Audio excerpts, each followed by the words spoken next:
Welcome to the Week 2 preview of Women of Color in Tech, a blueprint for inspiring and mentoring the next generation of technology innovators.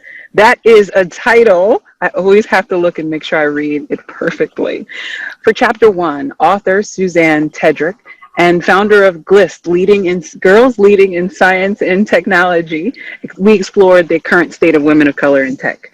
I'm just going to take 2 seconds and really stop so we can have a conversation. We've invited Jen Rajchel in with us to talk about Chapter 2. Susanne, what do we want the readers to get from this second chapter? We want readers to understand the wealth of possibilities that exist in the tech sector and really expanding the pie of what a tech career could look like. Very often people associate tech with coding, and while you can definitely become a software developer, a software engineer, that's just a small piece of a bigger pie that is, tech jobs that are available. There's things in consulting, user experience, cybersecurity. It really is a matter of just finding where your passions and your skills lie, and being open to the possibilities. And I do believe that Jen is perfect for Chapter 2. She's a storyteller with a passion for crafting narratives, connecting people, curating connections. Jen is the Director of Marketing and Customer Experience at ZENQMS. Jen, how did you like Chapter 2?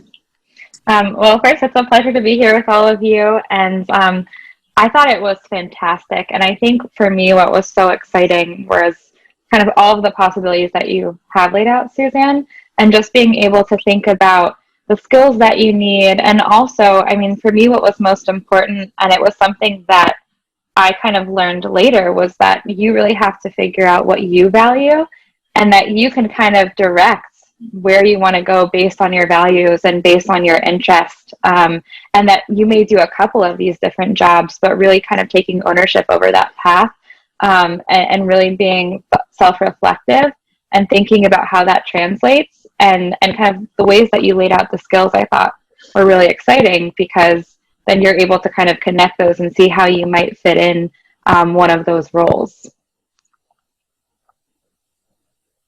So I know for me, I'm currently in cybersecurity, but I have held a number of technical roles. Help desk, just going through the different tiers of help desk, had taught me a lot. And even now in the role that I'm in, it serves me. All the experience serves where I am now. And I know that putting everything together will serve the roles that I have in the future.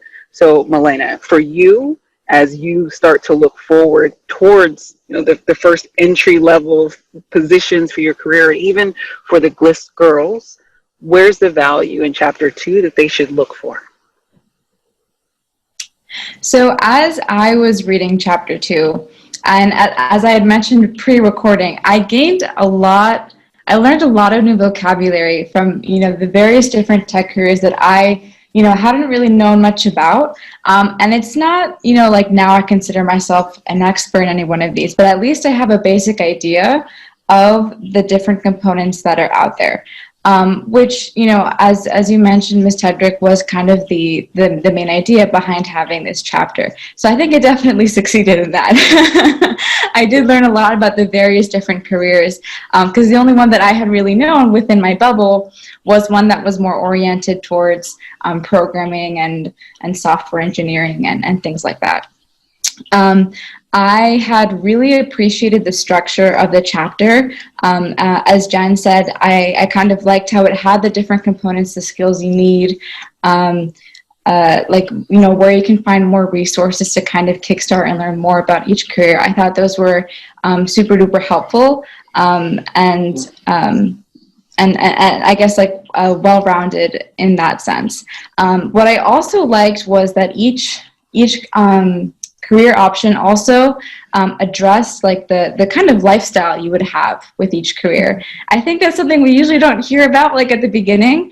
And I'm starting to realize that it is really important that you are happy with your job and your way of living. Otherwise, you won't want to pursue, that certain career in tech. So having that awareness ahead of time is super important.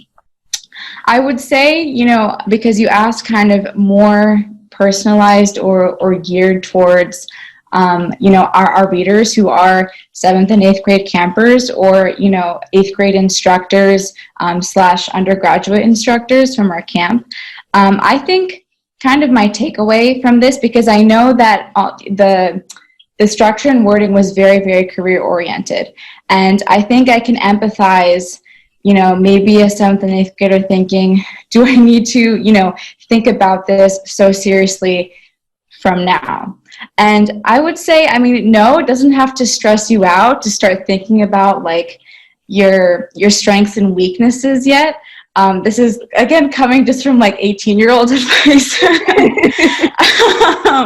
But I think because like maybe, at that age, I don't think I really knew what my strengths and weaknesses were yet. But it's still very insightful to know what's out there and to, instead of trying to like pick apart your strengths and weaknesses, maybe just, try out a bunch of things, like the different, maybe click on the links that were in the more additional information, and see what you may be interested in. I think, for that certain like age group, maybe that could be a good start or takeaway from the chapter. Absolutely. I completely agree with all of your assessments. When you're in 7th and 8th grade, like you don't have to necessarily start putting the building blocks, for a particular career.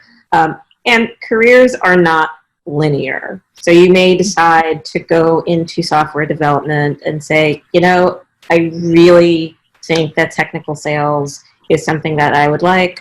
Or, maybe I might be better suited for a cybersecurity career. That's the beauty about, at least having the understanding of what's needed and, where you can go to find those resources. Because at least you have an idea and you kind of get to know yourself through experience, where your strengths, your weaknesses, your passions, the things that you want to avoid for dear life. You get that through life experience. So for the younger readers, absolutely, it's all about exploration and just taking in as much information as you can and creating the path that makes the sense for you. It sounds like there's a lot of value in chapter 2, right? So Jen, thanks for joining us. Again, Susanne, we're grateful to have the author in here with us from week to week. The GLIST girls, Melina, we appreciate it. I'm Neferteri. Everyone viewing, we invite you to purchase the book, download it, read along with us. GLIST girls, your copy is complimentary, courtesy of the Pollination Project. Next time, come join us as we review chapter 3, Industry and Other Options, right? So Women of Color in Tech, a blueprint for inspiring and mentoring the next generation of technology innovators. Thanks so much.